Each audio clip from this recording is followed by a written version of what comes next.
Welcome students, आज हम लोग पढ़ने वाले हैं क्लास 10 के इलेक्ट्रिक करंट के बारे में।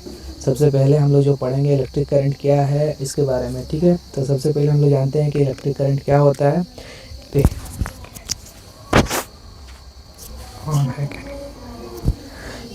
इलेक्ट्रिक करंट उसको बोलते हैं जिसमें क्या होता है कि the rate of flow of electric charge is called electric current. यानी कि इलेक्ट्रिक करंट को हम लोग आई से रिप्रेजेंट करते हैं।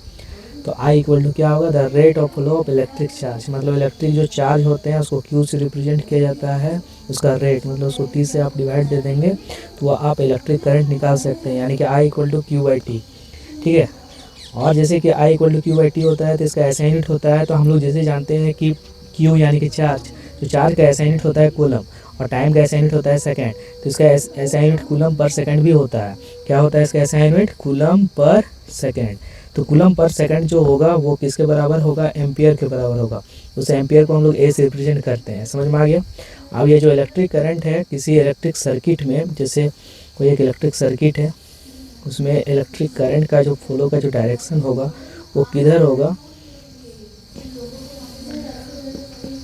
वो डायरेक्शन हमेशा पॉजिटिव टर्मिनल से नेगेटिव टर्मिनल की ओर होती है। यानी कि ये जो होता है करंट का डायरेक्शन होता है। तो इसको हम लोग जिस मेजरमेंट यूनिट से हम लोग मेजरमेंट इंस्ट्रूमेंट से हम लोग जो मेजर करते हैं करंट को, उसको एमीटर कहते हैं। उसका जो करंट है उसका इंस्ट्रूमेंट का जो मेजरमेंट इंस्ट्रूमेंट है उसका नाम है एमीटर। एमीटर को हम लोग सीरीज में कंबाइन करते हैं एक इलेक्ट्रिक सर्किट में, ठीक है।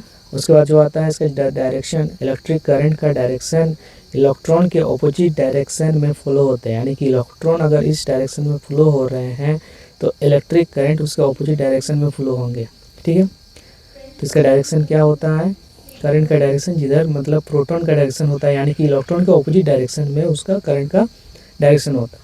अब अगला क्या है, एक एम्पियर किसे कहते हैं। तो एक एम्पियर हम उस करंट को बोलेंगे जिसमें क्या होता है कि एक कूलम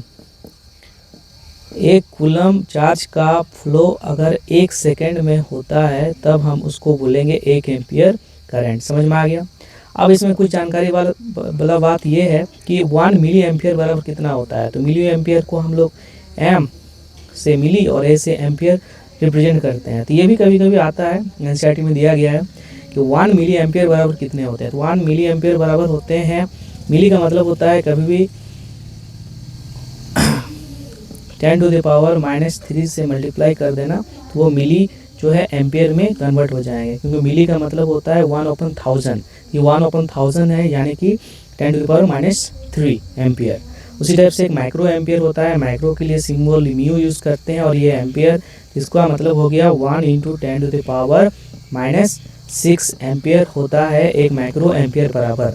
जैसे कि अगर मान लीजिए कि 2 माइक्रो एम्पियर कहीं दिया हुआ है, क्योंकि करंट का ऐसा यूनिट एम्पियर होता है, तो उसको हम लोग सबसे पहले ऐसा यूनिट में कन्वर्ट करते हैं। तो 2 माइक्रो एम्पियर का इसको हम लोग कन्वर्ट करेंगे किसमें, एम्पियर में। तो क्या करेंगे, 2 को हम लोग किससे मल्टीप्लाई करेंगे, 10⁻⁻6 में, और वो एम्पियर में कन्वर्ट हो जाएगा। समझ में आ गया।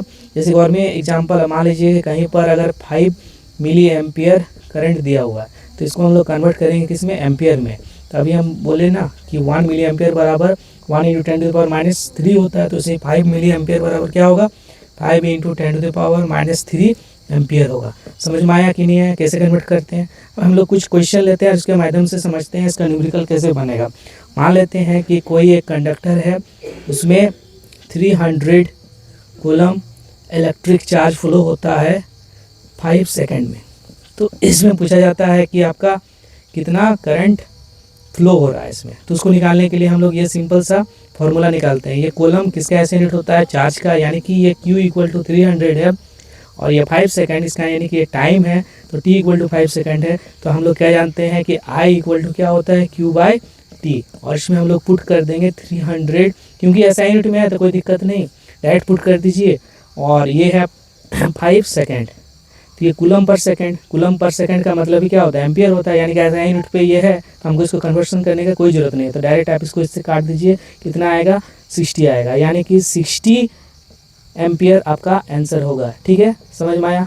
मिलते हैं नेक्स्ट वीडियो में। Thank you.